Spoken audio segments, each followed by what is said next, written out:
हमदर्द news पर आज हम लोग आपके लिए विशेष तौर पे मुल्ताई क्षेत्र के छोटे किसानों के लिए लेकर आए हैं निःशुल्क बुआई और जुताई योजना, जिसमें मुल्ताई क्षेत्र के युवा समाजसेवी लोकेश गीतकर द्वारा मुल्ताई क्षेत्र के छोटे किसानों के लिए जिनके पास 2 एकड़ से कम भूमि है, उन लोगों के लिए ऐसे किसानों के लिए जो गरीब हैं, उनके लिए निःशुल्क जुताई और बुआई योजना लाई गई है, जिसमें वे अपनी तरफ से ऐसे छोटे किसानों को जिनके पास 2 एकड़ से कम भूमि है, जो गरीब है, आर्थिक रूप से कमज़ोर है, उन्हें वे निःशुल्क जुताई और बुआई के लिए मदद करेंगे।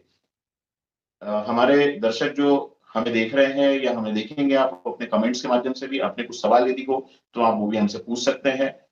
मैं हमदर्द न्यूज़ की ओर से आप सभी हमारे दर्शकों से प्रोग्राम शुरू होने से पहले आग्रह करना चाहूँगा कि आप हमदर्द न्यूज़ के यूट्यूब चैनल को सब्सक्राइब कर लें, साथ में बेल आइकन भी दबा दें, ताकि आपको हमारे द्वारा भेजी गई सारी खबरें, सारे वीडियो लगातार मिलते रहें। लोकेश जी, स्वागत है आपका हमदर्द न्यूज़ चैनल पर। नमस्कार। नमस्कार, कैसे हैं आप? एकदम बढ़िया, आप बताइए? चलिए हम बढ़िया हैं, बाकी सब ठीक है।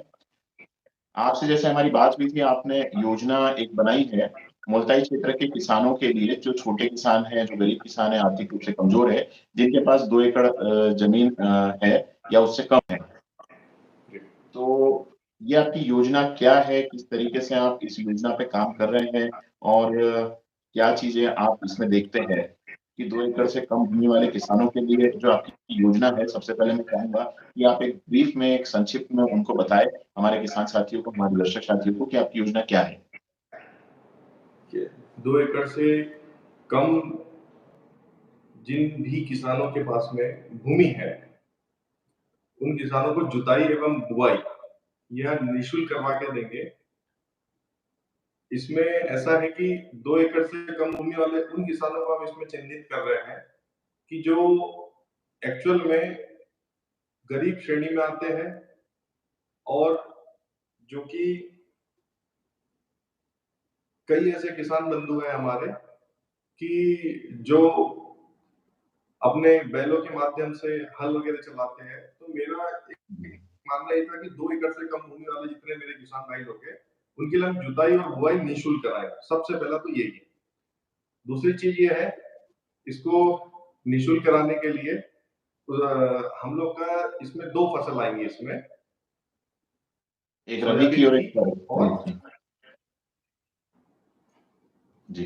जी, इसमें सोयाबीन और मक्का जो होती है, हुँ। इन 2 की हम लोग इसमें जो मतलब जो सीड वगैरह जो होगा, ये किसानों का होगा उसमें और ये हम चाहते हैं कि सोयाबीन और मक्का की फसल को हम लोग जो जुताई के माध्यम से इन जुताई और बुआई इनको हम करवा के देंगे। चलिए, मैं अपने दूसरे सवाल की तरफ आता हूँ। जी। एक चीज़ आपने उसमें बता दी कि दूसरा एक और बीज जो होगा वो किसानों का होगा। ये एक चीज़ हमारे किसान साथियों को समझनी होगी कि बीज जो है वो आपको अपना अवेलेबल कराना होगा। एक चीज़ और लोकेश भाई, आपने योजना के बारे में बताया। इस योजना के पीछे आपका उद्देश्य क्या है? आप क्या चाहते हैं कि किसानों की क्या मदद हो सके? देखिए, इस योजना के पीछे उद्देश्य जो है वो एकदम क्लियर है। यह प्रारंभिक चरण की योजना है। हर सरकारें अपने किसानों के हित में कार्य करती है। हर सरकारें करती हैं। जी। लेकिन यह योजना जो है, ये प्रारंभिक प्राइमरी चरण जो बोलते हैं जैसे, फर्स्ट स्टेप जो होती है, वो होती है जुताई और बुआई। तो मेरा उद्देश्य ये है कि उन किसानों को यह मिले, जो वास्तविक रूप से जो यह मशीनों के माध्यम से नहीं करवा पाते हैं। कई लोग अपने रकबे छोड़ देते हैं। कई लोगों का ऐसा है कि इतना घर में उनके बच्चे नहीं होते हैं, कई लोग ऐसे भी हैं। तो वो लोग अपना मतलब 2 पैसे बचाने के लिए वो लोग बैलों के माध्यम से धूप में कड़ी कठोर परिश्रम करते हुए ये सब खेत बनाना और ये सब बोना, ये सब चीज़ करते हैं। तो मुझे सबसे ज़्यादा ध्यान में उन्हीं लोगों को रखते हुए ये योजना मैं लेके आया हूँ। उद्देश्य मेरा ये है कि अभी एक ट्रायल है। ये ट्रायल अभी हम अगर सफल हो जाता है, ये ट्रायल के रूप में कर रहे हैं अभी हम। एक जी। छोटा-सा प्रयास है ये तो। अगर ये मान लीजिए सफल हो जाता है, तो इसको आगे और भी इसमें सुधार करेंगे और अपग्रेड करेंगे और पूरी कोशिश ये करेंगे कि सरकार जो है, उनके सामने भी हम अपना ये प्रस्ताव रखेंगे कि भैया ये हमारी योजना सफल रही है और सफल रहने के बाद में अब अपन इसको और भी कुछ अपग्रेडेशन कर करके इसको आगे और क्रियान्वित किया जा सकता है। तो हो सकता है कि सरकार भी इसको थोड़ा-सा सीरियस लेकर के किसानों के लिए कुछ जो उनकी लागत लगती है वो कहीं कुछ हद तक तो कम होगी। जी, बिल्कुल आपने सही कहा क्योंकि देश के प्रधानमंत्री नरेंद्र मोदी जी भी चाहते हैं किसानों की आय दोगुनी करने की बात करते हैं। मध्य प्रदेश के मुख्यमंत्री शिवराज सिंह चौहान जी भी इस बात पे एग्री करते हैं कि किसानों की आय दोगुनी हो और खेती-किसानी को लाभ का धंधा बनाया जाए। एक और सवाल आपने एक चीज़ क्लियर की कि भई जो किसान जो इसमें शामिल होंगे, उनको बुआई के लिए बीज खुद देना पड़ेगा। दूसरी एक चीज़ इसमें मैं ये जानना चाहूँगा जो हमारे पास सवाल आया था कि ये बुआई होने के बाद में इसकी निदाई, गुड़ाई और जो इसमें जो और चीज़ें खाद वगैरह लगेगा, ये भी किसानों को अवेलेबल कराना होगा या इसमें भी कुछ आपका योगदान होगा? सॉरी एक बार फिर से बोलेंगे एक बार? मेरा सवाल ये है आपसे कि बुआई और जुताई जो पहले जुताई होगी फिर बुआई होगी, जी। उसमें बीज किसान देंगे, उसके बाद में मेरा सवाल ये है कि जो निंदाई होती है, जो गुड़ाई होती है और जो अच्छा, उसमें खाद लगती है, क्योंकि जी, खाद के बिना भी फसल नहीं हो पाएगी, तो सही ये बात। इसके लिए हम क्या कर सकते हैं? आप इसमें कुछ आपका उसमें योगदान होगा या क्या होगा? वो भी किसान को करनी होगी? ये तो देखिए एक प्रारंभिक शुरुआत अभी मैंने करी है। जी। शासन के द्वारा ये सब चीज़ें अभी उन्हें किसानों को तो खाद वगैरह आजकल शासन की भी योजना चल ही रही है उसमें। हाँ, जी तो हाँ। उसमें और जो निंदाई जो है, आप जो बोल रहे हैं कि जो नींदा वगैरह जो लग जाता है उसमें, जी हाँ, तो जी। मेन चीज़ क्या है, मैं किसानों को डिपेंडेंट नहीं बनाना चाहता, उन्हें सशक्त बनाना चाहता हूँ। ये जी हाँ। एक लागत कम करने की स्कीम है, कि उनकी जो लागत है वो कम से कम इसमें हो। अब देखिए हर चीज़ अगर सरकार कर देंगी, हर चीज़ अगर एक समाज सेवी व्यक्ति अगर कर देंगे, तो फिर ऐसे में क्या किसान डिपेंडेबल हो जाएँगे। हमें डिपेंडेबल नहीं चाहिए, हमें सशक्त बनाना है उन लोगों को। ये तो एक स्टेप है। अभी आगे इसको और अपन अपग्रेड क्या-क्या कर सकते हैं वो ज़रूर करेंगे। लेकिन किसानों को चाहे कोई भी सरकार ले लो, हर किसान हर सरकारें भी यही चाहती है कि किसान सशक्त बने। क्योंकि वो कठोर परिश्रम करके हमारे लिए अन्न उगाते हैं और उसके बाद में भी आज भी देख लीजिए हमारे किसानों की हालत अभी सुधर नहीं पा रही है। धीरे-धीरे विकास हो रहा है, लेकिन वो बहुत स्लो है। जिस हिसाब से हम लोग की इनकम बढ़ रही है, उस हिसाब से आपको लगता है किसानों की इनकम बढ़ रही है? नहीं बढ़ रही। नहीं, तो किसानों की हम इनकम तो लोग नहीं को होगी। उनको भी तो सशक्त बनाना पड़ेगा ना। बिल्कुल सही। अच्छा एक और अगला सवाल और एक आपसे है मेरा कि फसल पकने के बाद उसकी कटाई, दावन वगैरह और उसको बेचने की क्या व्यवस्था होगी? फसल की कटाई भी उसको किसान को स्वयं करनी होगी, उसकी दावन करनी होगी और उसको फिर बेचने का जो रहेगा वो भी किसान स्वयं बेच सकता है। इस बारे में थोड़ा-सा ब्रीफ कर दीजिए। देखिए, इसमें तो ये तो दावन तो किसानों को खुद को करानी पड़ती है और हुँ, किसान उसमें स्वतंत्र है। उनको जहाँ उचित मूल्य मिलेगा वो वहाँ बेचेंगे। हम तो निस्वार्थ एक सेवा भाव से कर रहे हैं। हमारा किसान की बिक्री और किसान को जहाँ बेचना है वो जैसे करवाना चाहते हैं वो खुद स्वतंत्र है। उसमें हमारा कोई हस्तक्षेप नहीं होने वाला है। ये इससे हमारा कोई लेना-देना नहीं है। वो तो अपने हिसाब से जैसा चाहे वैसा कर सकते हैं। नहीं, किसानों का एक समस्या ये आती है कि भई कॉन्ट्रैक्ट फार्मिंग होती है जिसमें कंपनियाँ आती है, कंपनियाँ खेत में बीज देती है फसल लगाती है, पैसे देती है, सारी चीज़ करती है। बायबैक भी करती है कुछ कंपनियाँ और वो अपने कीमत पे ही खरीदती है। उसमें कई बार जी, किसानों को नुकसान भी हो जाता है, बहुत सारी समस्याएँ भी आती है, जो कॉन्ट्रैक्ट फार्मिंग होती है। नरेंद्र मोदी जी ने भी जो है सेंट्रल गवर्नमेंट में 3 किसानों के लिए बिल लेकर आए थे, उसमें भी कुछ कॉन्ट्रैक्ट फार्मिंग की बातें की गई थी, जिससे कुछ किसान नाराज़ थे। जिसको लेकर जो है उन्होंने आंदोलन किया और उन्हें वो 3 किसानों के बिल जो है वापस लेने पड़े। तो ठीक है आपने ये चीज़ें बताई। एक और चीज़ इसके अंदर जो फसल के रेट के बारे में हमेशा किसान चिंतित होते हैं कि उन्हें फसल का सही दाम नहीं मिल पाता। तो इसके लिए भी आप कुछ शासन-प्रशासन को नॉलेज में डालेंगे ये बात या फिर क्या आप इसके लिए कोई आंदोलन करेंगे कि भई इन्हें समर्थन मूल्य मिलना चाहिए? मेनली क्या है प्रयास एक मैंने आपको बताया यह योजना एक प्रारंभिक है। पहले जी। हम खेत बनाते हैं, फिर बोते हुँ, हैं, फिर हमारा हुँ। प्रोडक्शन होता है, फिर हम बेचते हैं। अभी तो मैंने स्टार्ट किया है खेत बनाने का और बोने का। इसके बाद में उस पे भी मेरी टीम काम कर रही है। और मैं तो चाह ही रहा हूँ कि स्टेप बाय स्टेप करूँ। एकदम से आखिरी सीढ़ी पे तो नहीं चढ़ पाएँगे, अभी फर्स्ट धीरे-धीरे, धीरे-धीरे करके आगे चढ़ रहे हैं। नहीं, लोगों की जो क्षेत्र के किसान हैं और लोगों की जो एक आपसे उम्मीद है और एक लोग की एक्सपेक्टेशन है वो बहुत ज़्यादा है। लोग चाहते हैं कि भई और भी अच्छी चीज़ें हो और आपकी योजना के बारे में बहुत सारी जनचर्चाएँ हैं। लोग तक ये जनचर्चा में पहुँची है कि भई 2 एकड़ से कम जिनके पास भूमि है, उन्हें निःशुल्क जुताई और बुआई करवा के दी जाएगी।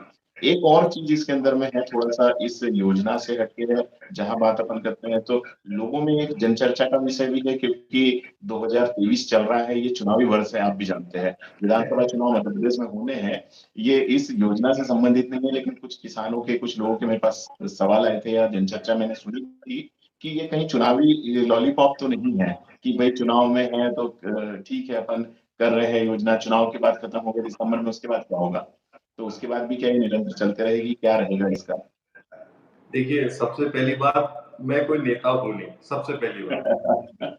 तो मैं जी। लॉलीपॉप वाला काम करता नहीं। नहीं, लोगों में जनचर्चा का मैं विषय है। चलिए लोग देखिए लोगों का काम है कहना, उसमें तो वो स्वतंत्र है, स्वतंत्र भारत के स्वतंत्र नागरिक है, उन्हें पूरा कहने का बिल्कुल अधिकार है। लेकिन मैं ये सब चीज़ों पे ध्यान देता ही नहीं कि कोई क्या बोल रहा है कि चुनाव के लिए है या ये सब चीज़, मैं इस पे ध्यान नहीं देता। मैं मेरे लक्ष्य मैंने साधे हुए हैं, मैं लक्ष्य हुँ। पे ही अपने काम कर रहा हूँ। इन सब चीज़ों पे ध्यान दूँगा तो मेरे लक्ष्य में भटक जाऊँगा उससे, इसलिए मैं उन सब चीज़ों पे ध्यान ही नहीं देता। चुनाव-वुनाव एक अलग चीज़ होती है, वो एक संवैधानिक प्रक्रिया है, वो तो हर साल होगी। अगर ये 1 साल पहले कर दिया होता तो बोलते कि नगर पालिका का चुनाव है इसलिए शायद कर रहे हैं और अभी विधानसभा का चुनाव है और आने वाले समय में लोकसभा का है, तो अब मैं करूँगा कब ये बताइए आप मेरे को? तो चुनाव के चक्कर में योजनाएँ पीछे हो जाती हैं। हाँ, जनरली क्या होता है कि हम सेवा के लिए कर रहे हैं। मतलब एक बात बताइए, किसानों को जब ज़रूरत होती है, तब हम लोग बोलते तो सभी लोग हैं कि हम जी। किसानों के साथ खड़े हैं, हम किसानों के लिए ये कर देंगे, हम किसानों के लिए वो कर देंगे। लेकिन जब उनके लिए करने की बारी आती है, तब हाथ बाँध के पीछे जी। सब खड़े हो जाते हैं, जेब में तो हाथ कोई डालता नहीं है उस समय। भाई, स्वाभाविक सी बात है, हुँ। आप आपकी हम समाज सेवी हैं। हम समाज के लिए जितना अच्छा हो सकता है उतना करेंगे। समाज हम हमारी इनकम का कुछ हिस्सा निकाल के अगर हमारे यहाँ पे किसानों के लिए, हमारे नौजवानों के लिए अगर मैं कुछ करना चाह रहा हूँ, इसका मतलब ये नहीं है कि मैं राजनीति में आने की कुछ मेरा कुछ धारणा है। अगर आना होता तो मैं बहुत अच्छे तरीके से आता। और एक और चीज़ बता दूँ, अगर ऐसा लगता है किसी को कि भई चुनावी माहौल है और ये सब चीज़ें हैं, तो अभी फिलहाल तो मेरा सच बताऊँ तो मेरा अभी कोई ऐसा मूड नहीं है राजनीति में आने का। और अगर होगा तो वो भी मैं जनता से पूछ के ही करूँगा। जनता बोलेगी तो ही मैं आऊँगा, कोई संगठन, कोई पार्टी हो, उनके कहने से, उनके बोलने से तो नहीं आने वाला। मैं आपको ये भी स्पष्ट बता दे रहा हूँ। मुल्ताई जो है क्योंकि हम लोगों ने 1998 का भी दौर देखा है। आप और जी, मैं उस समय तीसरी चौथी क्लास में रहे होंगे जी, और 1998 में जो गोलीकांड हुआ था, जो पूरा किसान आंदोलन हुआ, उसके बाद मुल्ताई क्षेत्र के विधायक बने डॉक्टर सोनीलम निर्दलीय चुनाव लड़े और किसानों ने उन्हें जिताया और किसानों की समस्या को लेके ही वो आए थे और उन्होंने मुल्ताई में विधायक भी बने और उसके बाद समाजवादी पार्टी से फिर विधायक बने और कहीं न कहीं किसान आंदोलन का बहुत बड़ा उनके पीछे हाथ था। तो राजनीति में आपको लगता है कि मुल्ताई जो है एक निर्दलीय उम्मीदवार के लिए बहुत बड़ी एक भूमि होती है, ज़मीन होती है। तो दोनों पार्टियों को किनारा करते हुए हम ये सोच सकते हैं कि आप निर्दलीय तौर पे जो है वो आने वाले समय में दिख सकते हैं। ख़ैर चलिए मैं एक और सवाल मैं इसमें पूछना चाहूँगा, आपको रोकना चाहूँगा। एक और जनचर्चा है कि इस तरह की जो योजना है शासन और प्रशासन द्वारा चलाई जानी चाहिए। केंद्र सरकार या प्रदेश सरकार इस योजना को चलाए, इस तरह की कोई योजना को चलाए। साथ ही स्थानीय जनप्रतिनिधि जो है, उनके द्वारा भी इस तरह की योजनाएँ बनाई जा सकती है या वो चला सकते हैं या फिर वो लोग जनप्रतिनिधि है, सांसद है, विधायक है, तो वो भी इस योजना को सरकार में, मंत्री में, कैबिनेट जो बैठक होती है उसमें सब में रख सकते हैं। विधानसभा में रख सकते हैं, लोकसभा में रख सकते हैं कि इस तरह की योजनाएँ होनी चाहिए। जो इनकी मीटिंग्स होती है, जो जिला योजना समिति होती है, उसके अंदर भी ये कर सकते हैं।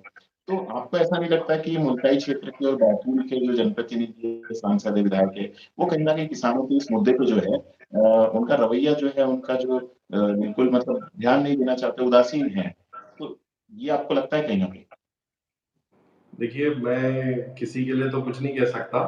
देखिए, सब सरकारें, मैंने आपको बोला था कि सब सरकारें, सब जनप्रतिनिधि, सभी लोग किसानों के लिए बहुत ज़्यादा सीरियस होते हैं और किसानों के हित के लिए ही हमेशा बात करते हैं और उनके लिए काम करते हैं। हम ये नहीं बोल सकते कि कोई व्यक्ति, कोई भी जनप्रतिनिधि हो वो नहीं सोचता, सभी लोग सोचते हैं, लेकिन एक सभी का स्तर होता है सोचने का। तो वो उनके स्तर पे काम करते हैं, मैं मेरे स्तर पे काम कर रहा हूँ, हो सकता है मेरा ट्रायल जो, अगर जो मैं काम करता हूँ अगर वो सफल होते चले जाए, तो मैं ये सफल काम में अपने, जो भी सरकारें रहेंगी, तो मैं उन्हें बता सकता हूँ ना ये सब चीज़ें कि मतलब ये हम लोग का सफल प्रयोग रहा है, तो आप इसको मतलब आगे प्रोसेस कर सकते हैं आगे आपके लिए। तो उससे किसानों ये को ही भला होना है। तो नहीं, बिल्कुल आपकी योजना हम भी उम्मीद करते हैं और हम भी दुआ ये करते हैं और सभी किसान साथी भी इस चीज़ को लेके उत्साहित है कि ये योजना सफल हो और ज़्यादा से ज़्यादा लोगों को इसका फ़ायदा मिले। एक और सवाल आपने 22 तारीख से इसका रजिस्ट्रेशन शुरू किया था। अभी तक कितने रजिस्ट्रेशन आपके पास हो चुके हैं? रजिस्ट्रेशन तो कंटिन्यू चालू है अभी इस समय।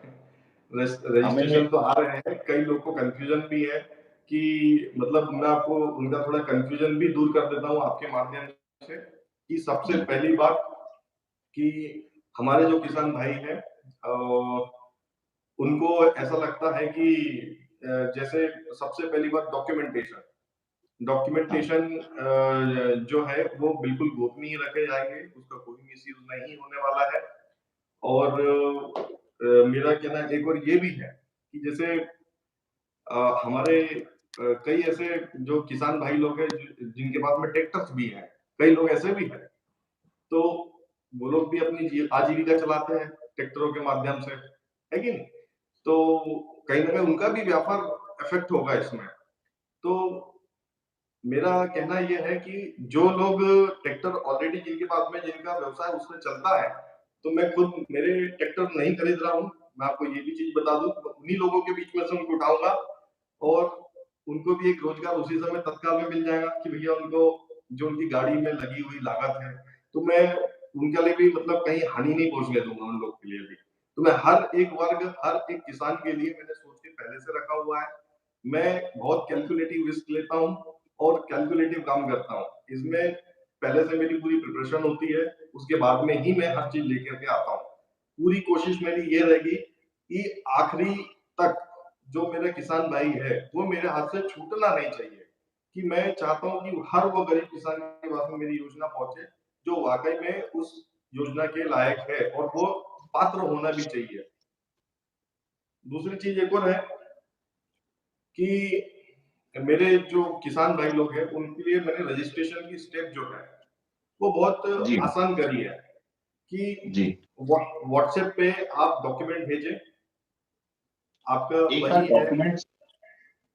डॉक्यूमेंट क्या-क्या रहेंगे वो भी बता दीजिए? हाँ, उसमें व्हाट्सएप पे वो डॉक्यूमेंट भेज सकते हैं, उसमें उनकी बही भेज देंगे वो, उनकी समग्र आईडी भेज देंगे, गरीबी रेखा का कार्ड और आधार कार्ड।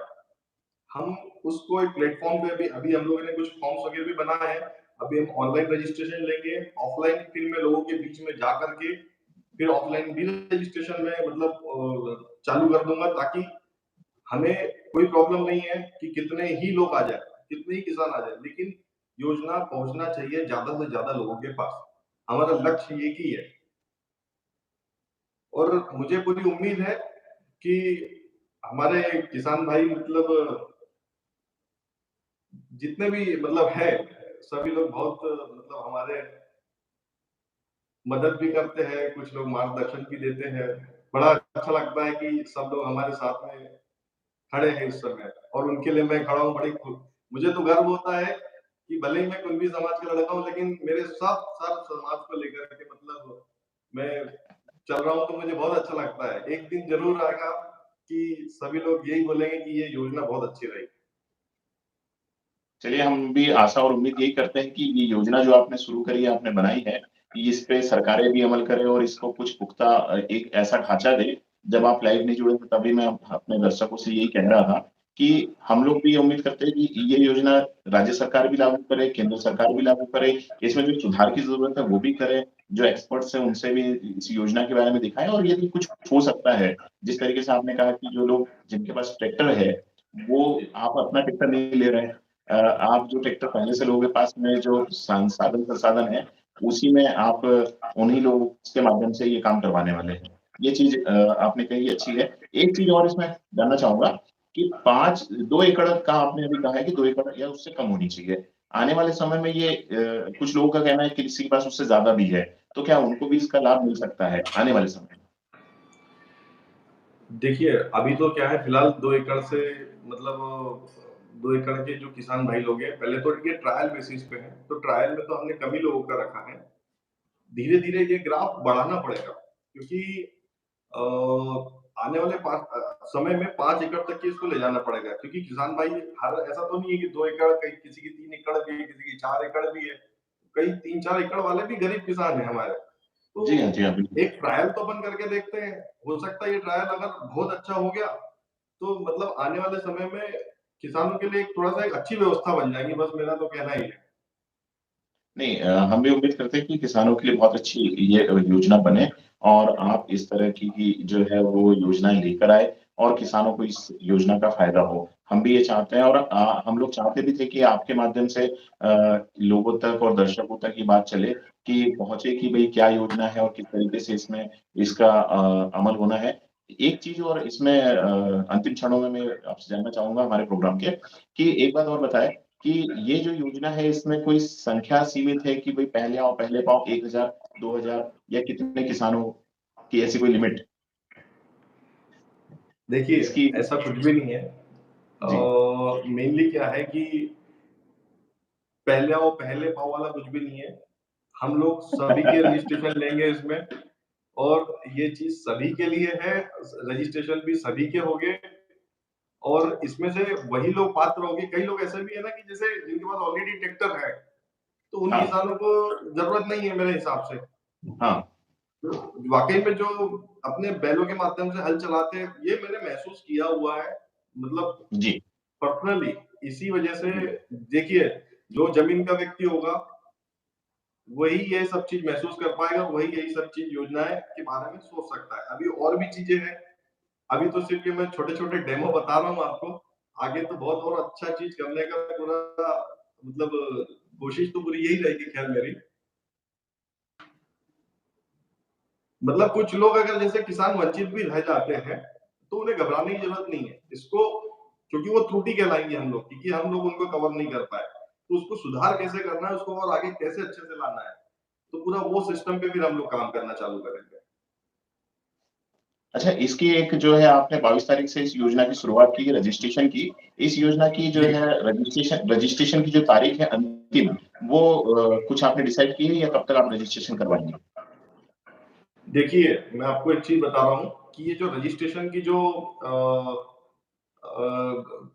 जो मतलब डेट जो है, हुँ, ये 22 तारीख से हिंदू नववर्ष पे है, जी। और जो इसको क्रियान्वित करने के लिए, इसको प्रारंभ करने के लिए, जैसे हमने डेट डिसाइड करी है कि जो बाबा साहब अम्बेडकर जयंती आती है 14 अप्रैल के दिन, पूरी कोशिश मेरी ये रहेगी कि योजना उस दिन से चालू हो जाए, 14 अप्रैल 2023 से।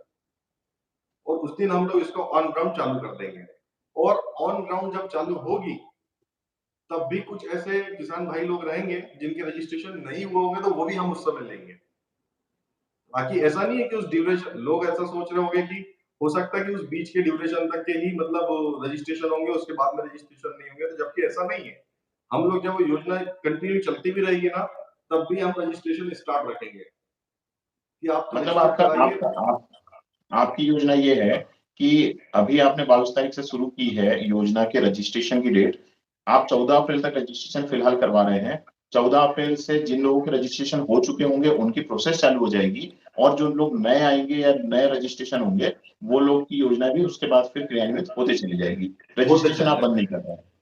बंद ये नहीं करेंगे रजिस्ट्रेशन आपका रजिस्ट्रेशन, कंटिन्यू चलता रहेगा। कंटिन्यू चलते रहेंगे इसको। एक बार मैं चाहूँगा कि आप आपका नंबर एक बार और बता दीजिए कि किस नंबर पे व्हाट्सएप करना है और क्या-क्या डॉक्यूमेंट व्हाट्सएप करने हैं, ये भी हमारे किसान साथियों को बता दीजिए आप, दर्शकों को। ठीक।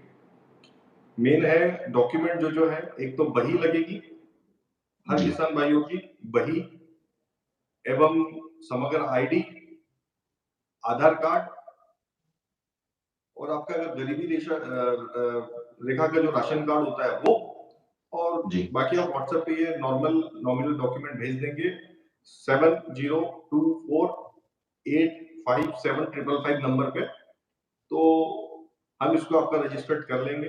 बाकी वेरिफिकेशन की प्रोसेस हम लोग की होगी। मुझे मेरे अन्नदाताओं पे इतना पूरा भरोसा है कि यह योजना जो वास्तविक रूप से जिनको जरूरत है उनके पास तक जरूर पहुंचेगी। और कई लोग ऐसे भी सोच रहे हैं कि इसमें कई लोग मतलब कुछ रहते हैं ना जो कि असामाजिक तत्व, वो सोचते हैं कि हम लोग इसमें कुछ फ्रॉड कर देंगे। तो मैं आपको एक चीज ये भी बता दूं कि मैं मतलब पूरा सिस्टम लेके चलता हूँ। मेरा तो आपसे यही कहूंगा कि मतलब भरोसा तो मुझे आप लोग पे सब पे है, पर पूरी कोशिश ये कीजिएगा कि मतलब इसमें फर्जीवाड़ा ना हो। मुझे भी अच्छा नहीं मतलब लगेगा ये सब। मतलब आप जो है पूरी तैयारी के साथ बैठे हैं, तो सारे दर्शकों को मैं एक बात बता दूं, हमारे सारे किसानों को बता दूं, जिन लोगों ने प्रधानमंत्री सम्मान निधि योजना जो वो 6,000 रुपए देते हैं, मुख्यमंत्री जी 4,000 रुपए देते हैं, प्रधानमंत्री सम्मान योजना, उसमें भी बहुत से लोगों ने बहुत सारा फर्जीवाड़ा किया हुआ है। कई लोग जो टैक्स पेयर है उन्होंने भी अपने खेतों की वही जमा करा के उसके ऊपर किसान सम्मान निधि ली है, कुछ जगहों पर कार्रवाई भी हुई है। तो लोकेश गीतकर जी जो है इस मामले में बहुत सख्त है। आप उनसे थोड़ा-सा इसलिए इस योजना में किसी भी तरह के फर्जीवाड़े की उम्मीद ना करें कि कुछ होगा। यदि आप उसमें पात्र हैं तो ही हो पाएगा। दूसरी एक और चीज़, एक चलते-चलते एक और सवाल मैं आपसे पूछना चाहूँगा कि जैसे खेत की बही होती है, बही में एक ही परिवार होते हैं, एक परिवार अलग-अलग भी रहता है लेकिन उनका हिस्से बँटवारे नहीं हो पाते हैं। और वो ये होता है कि बही में तो 5 एकड़ ज़मीन है, लेकिन वो 5 भाइयों में बँटनी है। 5 लोगों में बँटनी है। तो क्या पाँचों को फिर वो योजना का लाभ मिलेगा या फिर पाँचों को नहीं मिलेगा? बही एक ही बही को हम कवर करेंगे उसमें। परिवार का एक ही व्यक्ति होना चाहिए जिनको ये योजना मिलेगी। ऐसा नहीं है कि अगर एक ही बही है उसमें 5 भाई है तो हम उसको कवर नहीं करेंगे इसमें। हम मतलब परिवार में से एक किसी एक जी, जी, इंडिविजुअल एक वही जिनकी 2 एकड़ से कम होती है, हम उन्हीं लोगों को अभी कवर कर रहे हैं। क्योंकि क्या है, ये अभी ट्रायल है और एक प्रयास कर रहे हैं अभी हम लोग, तो हो सकता है उसमें से वो लोग वंचित रह जाएँगे, लेकिन भविष्य में आने वाले समय में उनको छोड़ेंगे ज़रूर। उनको नहीं छोड़ेंगे फिर हम लोग, उस समय उनको ज़रूर कवर कर देंगे। लेकिन अभी ट्रायल बेसिस पे क्या है, थोड़ा-सा कठिनाई तो हमको भी है और सामने जो किसान लोग हैं, जब उन लोग के पास में भी है कि भाई उनको मिल गया, मेरे बाजू वाले को मिल गया, मेरे को नहीं मिला, कई जगह ऐसा भी होगा। तो जी। उसमें घबराने की ज़रूरत नहीं है, मैं सबके लिए सोचा हूँ, गलत किसी के साथ होने दूँगा नहीं, ये मैं आपसे वादा करता हूँ, गलत मैं किसी के साथ नहीं होने दूँगा। चलिए बहुत-बहुत बढ़िया, बहुत-बहुत बधाई, बहुत-बहुत धन्यवाद। आपने अपना समय निकाला, हमदर्द न्यूज़ के साथ में आप आए। आपने इस योजना के बारे में हमारे दर्शकों को, मुल्ताई क्षेत्र के किसान साथियों को जानकारी दी। मैं बहुत-बहुत धन्यवाद आपका देना चाहता हूँ, हमारे दर्शकों का भी बहुत-बहुत धन्यवाद कि उन्होंने भी हमें अभी तक देखा। हमारे साथ कुछ साथी जुड़े भी हुए ऑनलाइन, कुछ सवाल किसी और लोगों के आए नहीं हैं। आशा और उम्मीद करते हैं कि आपकी और भी कुछ योजनाएँ मुल्ताई क्षेत्र को लेके चल रही है, जो रोजगार से संबंधित है, और भी बहुत सारी योजनाएँ हैं। और आने वाले समय में हमारे दर्शकों से हम कहना चाहेंगे कि लोकेश गीतकर जी के साथ हम फिर से आएँगे, कुछ नए विषय पर, कुछ नई योजनाओं के ऊपर जो वो लेकर आने वाले हैं, उस पे चर्चा करेंगे। आप सभी दर्शकों का बहुत-बहुत धन्यवाद। लोकेश जी, आपका भी बहुत-बहुत धन्यवाद।